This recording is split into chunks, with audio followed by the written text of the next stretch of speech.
어떤 종목이 그럼 타깃이 되고 시장이 어떻게 될 건지 이 부분을 좀 봐야 되는 거고, 시장도 시장이지만 이건 뭐 평균치가 있기 때문에 어떻게 될지에 대해서 대략적으로 지금 과거 평균치를 가지고 오는 건데, 종목들은 어떻게 될지 좀 무섭잖아요. 걱정도 되고.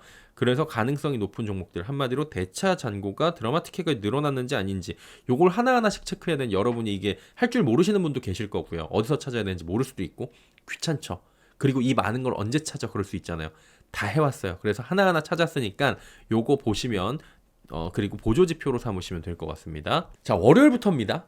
D-1일이라고 말씀드린 거는 요일로 따졌을 때는 뭐 며칠 남았지만 월요일까지. 근데 이제 당장 공매도 전면 재개가 거래일상으로는 하루 남은 겁니다. 오늘만 지나면 월요일날 공매도 전면 재개 시행이고요. 시장에서도 독이 될까 약이 될까 뭐 이런 얘기들 하고 있는 건데 뭐 지켜봐야 되겠죠. 근데 불안하고 독이 될 거라고 생각하는 투자자들이 대다수겠죠.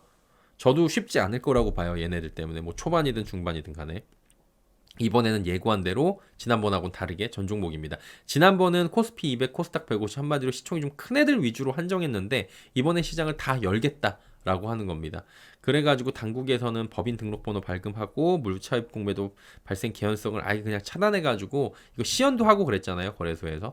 당국의 방침인데 이게 과연 또 뚜껑 열어보면 어떻게 될지는 지켜봐야 될 거고요.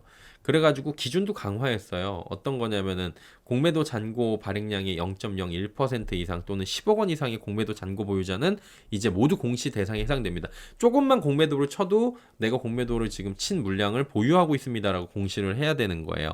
그리고 담보 비율은 이건 계속 지적이 나왔던 건데 그냥 결국에 이렇게 했죠. 105%로 인하했는데 이건 140으로 올려야 되는데 라는 생각은 지울 수가 없는 거고요. 그리고 이제 무기한 공매도 연장이 불가됐는데 참 이게 안타까운 게 지금 기존 거는 소급이 안 됩니다. 법상으로.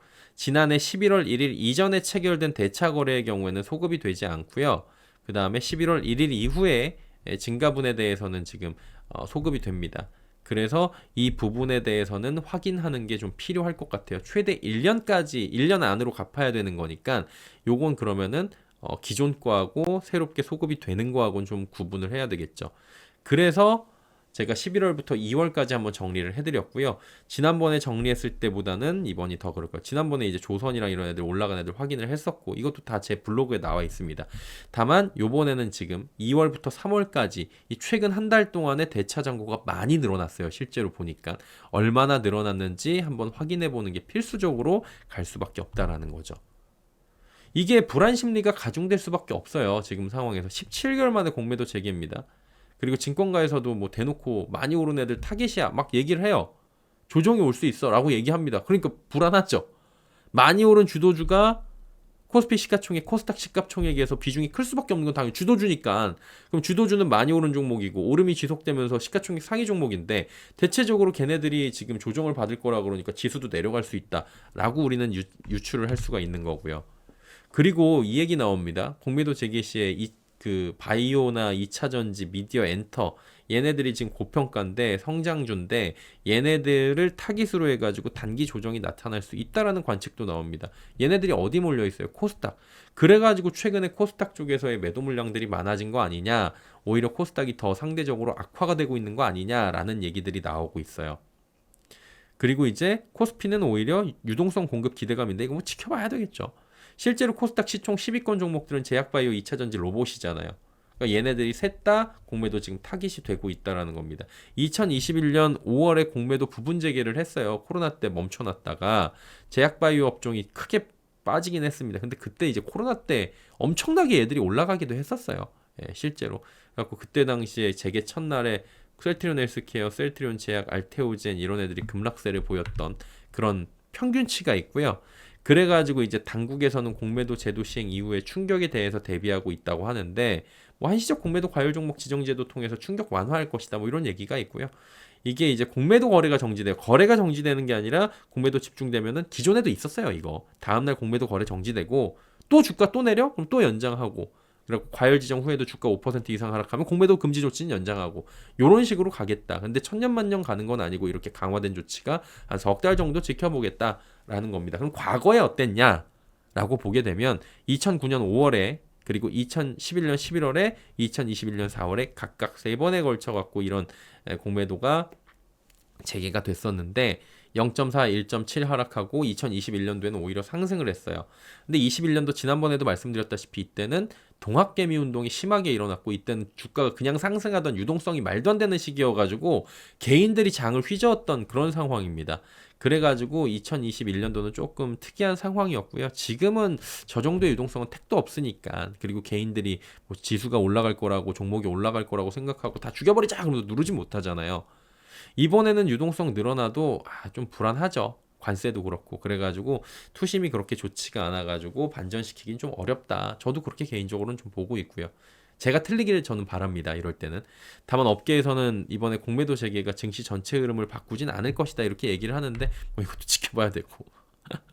과거에는 공매도가 특정 업종 종목에 단기적인 영향을 미친 적이 있는데 시장 전체를 뒤흔든 사례는 좀 드물었다라는 게 증권가의 얘기예요. 실제로 뭐 통계를 보면서 실적이 탄탄한 대형주는 오히려 이제 외국인들이 조금 더 거래를 많이 하면서 롱숏 펀드도 있으니까 숏에 들어가는 애가 있으면 또 롱에 들어가니까 롱의 영향을 받아가지고 오히려 상승을 했다라는 얘기들도 나올 수 있는데 이건 맞는 것 같아요. 롱숏 펀드가 같이 들어오니까 롱숏 전략을 쓰니까 숏을 썼다면 어디에서 롱을 쳐가지고 돈을 또 같이 벌어야 되잖아요.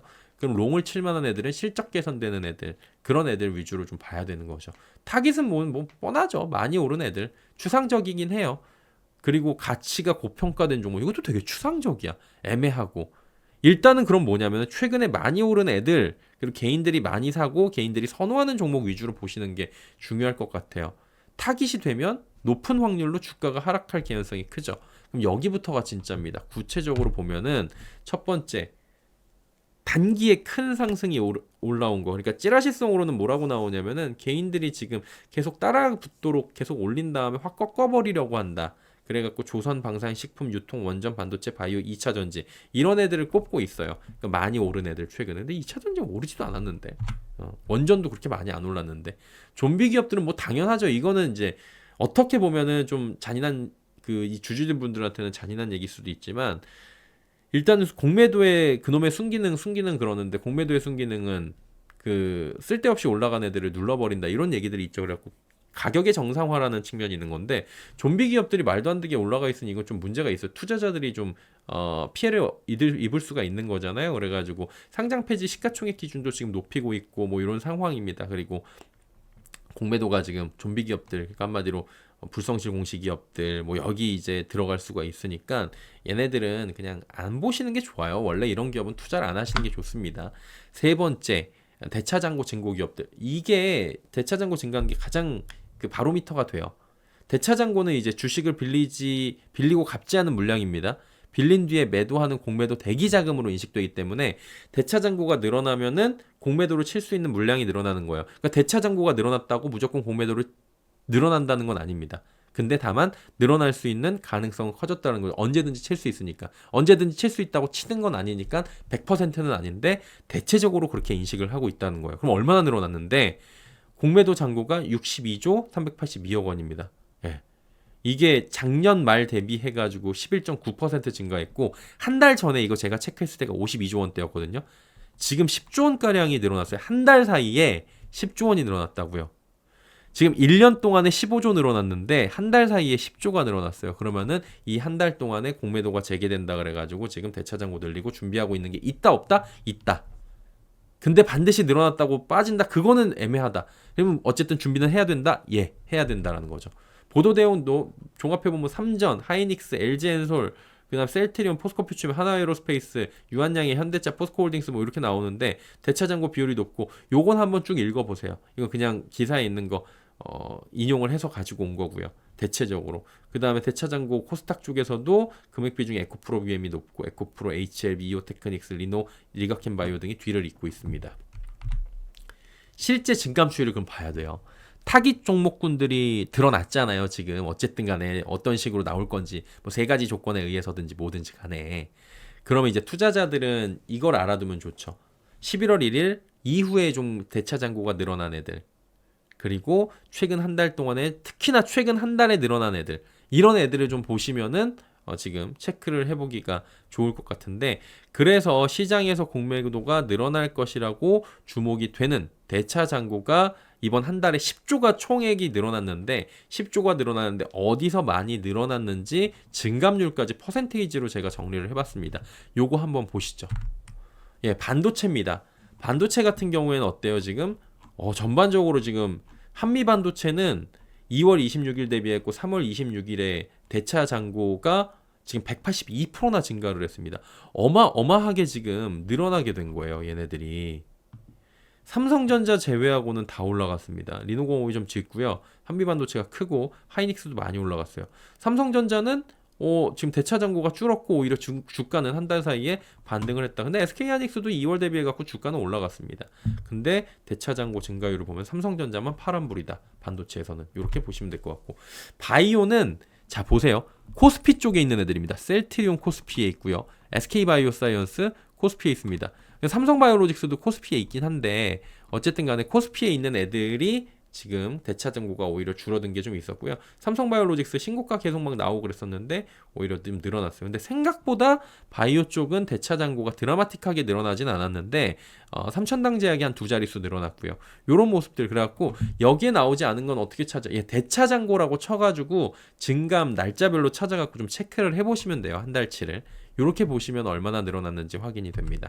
자, 조선해운주들, 얘 지금 먹잇감이 될 거라 그랬는데 삼성중공업은 한 달 동안에 오히려 한 1% 정도 빠졌는데 큰 의미는 없는 것 같고 많이 증가했어요. 특히나 HD 현대중공업은 세 자릿수가 증가했고 하나오션도 70%, 미포 HD 현대미포도 많이 늘었어요. 88. 그 다음에 해운주 HMM 얘도 지금 16% 늘어났습니다. 지금 그리고 자동차 같은 경우에도 현대차가 54%나 지금 대차 잔고가 증가를 했고 기아가 5%, 그다음에 현대글로비스, 그다음에 내려간 애가 지금 현대모비스인데 현대모비스 최근에 계속 신고가거든요. 그러니까 이게 주가가 올라가는 애들 보면은 대체적으로 최근에 주가 올라간 애들 삼성전자, 현대모비스 이런 애들 보면은 대차 잔고가 오히려 줄어들고 있다. 이것도 약간 특징적으로 보이긴 합니다. 그리고 방산주들, 한화그룹주들이 지금 높아요. 진짜로 보면은 106% 세 자릿수, 그다음에 한화시스템도 77%, 한국항공우주 46%, 현대로템이 11% 이렇게 나오고 있고요. 원전주들도 높게 나오는데 오히려 이제 코스닥 쪽에 있는 애들 얘네가 세 자릿수가 나오고 있고 두산에너빌리티, 한전기술 이런 애들이 두 자릿수 초반대가 지금 나와주고 있다. 한마디로 다 시뻘개요. 대차 잔고가 개인들이 많이 접근한 것들, 개인들이 관심 갖고 있는 애들을 이렇게 보시면은 파란불 찾기가 좀 어려울 정도로 빨간불이 많이 보이고 우리가 예상했던 애들한테 진짜로 대차 잔고가 많이 늘어난 것들이 확인이 되고 있습니다. 식품주들도 지금 두 자릿수가 일제히 나옵니다. 얘네도 많이 올랐어요. 최근에 거의 뭐 대장주 수준으로, 주도주 수준으로 주변주인데 올라가가지고 뭐 SPC 3립도 최근에 많이 올라, 크보빵 때문에 보니까 얘네들도 두 자릿수. 그다음 유통주가 전통적으로 공매도가 좀 많이 들어오거든요. 얘네 만만하다고 그런가 봐요. 근데 얘네들도 지금 증감률을 보면 꽤 올라갔습니다. 그러니까 전통적으로 공매도가 들어오던 애들, 그리고 최근에 많이 올라간 애들, 그 다음에 많이 들어올 거야 했던 애들이 전부 다 들어왔어요, 실제로. 그리고 여기 보시면은 면세 임용 이쪽도 이제 호텔신라, 원래 얘네들 많은 걸로 유명한데 호텔신라보다는 아모레퍼시픽이 오히려 이번에 좀 많아졌고요. 클래시스, 코스맥스 다 두 자리씩 지금 나오고 있습니다. 늘어났죠. 10조가 늘어났는데 뭐 한 달에 대차 잔고가. 그리고 2차 전지도 딱 한 종목 제외하고 전부 다 올라갔고 한 종목은 LG화학입니다. LG화학이 한 달 동안에 주가가 좀 올라가긴 했잖아요. 바닥 부분에서 많이 올라가긴 했는데 LG화학은 오히려 한 두 자릿수로 줄었어요. 두 자릿수로 대차 잔고가 줄어들었는데 나머지는 대차 잔고가 늘어났고 SKI테크놀로지, 그 다음에 에코프로 PM, 에코프로 머티가 많이 올라갔고 포스코 퓨처엠이 많이 올라갔고 특히나 삼성 SDI가 공매도 잔고가 많이 늘어난 모습들도 확인이 되고 있다. 2차 전지도 공매도 많이 늘어났다라고 보시면 됩니다. 자, 그리고 레인보우 로보틱스, 이게 제가 로봇주를 지난번에는 안 가지고 왔었는데 이번에 느낌이 쎄갖고 봤더니 야 장난, 얘가 제일 심해요. 얘가 제일 심해요. 시총이 작으면 작을수록 특히 로보티즈, 로보로보 이런 애들은 하이젠하려면 많이 올라가기도 했지만 클로봇도 그렇고요. 세 자릿수고 무려 400%씩 막 대차 잔고가 늘어나요. 19,000개였는데 지금 10만 개라니까요. 38,000개였는데 18만 개고 이런 식으로 올라가고 있어갖고 로봇주도 타깃이 될 확률이 좀 있어 보인다라고까지 지금 정리를 하시는 것도 좋을 것 같습니다. 결론적으로 보면 뭐예요? 지난달에 지금 3개월치를 봤을 때는 조선, 방산, 2차전지, 바이오 정도의 대차 잔고가 좀 증가하는 모습들이 보여지고 있었는데 이번 한 달 동안에 공매도 대차 잔고가 10조 원이 증가했다고 말씀드렸잖아요. 총 한 달 만에. 공매도 재개 직전에는 지금 대다수 종목군들의 대차 잔고가 증가를 했고 대체적으로 얘는 늘어난 종목들은 공매도가 들어올 수 있는 조건이 됐다는 겁니다. 예상대로 어디에요? 2차전지, 로봇, 방산, 조선 뭐 이런 애들, 바이오 이런 애들 바이오는 의외로 좀 생각보단 덜 했고요. 그래가지고 그 방산도 그렇고요. 개인 투자자들이 많이 접근해 있는 종목군들의 대차 잔고가 거의 늘어나 있고 막 세 자릿수씩 늘어난 애들 있다라고 보시면 됩니다. 그럼 투자자들은 여기에 있던 없든 간에 내가 가지고 있는 섹터 그리고 종목들 체크를 직접 하셔야 돼요. 그리고 향후 내가 투자할 종목들도 공매도가 단기적으로는 조금 이제 좀 변동성이 만들어질 수 있잖아요. 그래서 고려를 좀 일부라도 해봐야 될 것 같고요. 다만 공매도가 들어온다고 아까 말씀드렸다시피 무조건 다 내리기만 하는 건 아닙니다. 특히 외국인들의 유입이 되는 거는 이번에 공매도 재개로 어떤 식으로든지 외국인들의 유동성은 좀 늘어날 거예요. 지난번에 언급해드렸듯이 이게 롱숏 전략이에요. 숏을 치면은 롱을 쳐야 되는 반대 수급도 유입이 되기 때문에 그런 롱으로 들어올 만한 애들, 그런 애들도 좀 체크를 해봐야 될 것 같고요. 꾸준하게 외국인 수급이 들어오고 있었고 기관 수급도 더해지고 업종별로 실적 턴어라운드의 가시화 혹은 긍정적 이벤트가 될 것이다. 기대감이 좀 유입될 만한 이런 애들은 오히려 롱으로 들어올 수가 있어요. 현재는 코스닥 대비 코스피 쪽의 수급이 조금 공매도 재개 시에 양호할 수 있는 구조라는 언급이 나오는데 저도 요거에 대해서는 조금 이제 동의를 하는 부분입니다. 제가 오늘 드린 자료들은 보조 지표로 쓰기는 굉장히 좋을 것 같아요. 이런 것들 체크해 보시고 오늘 조건들 보시면서 초기 변동성에 그렇게 대응을 해 보시면 좋을 것 같습니다.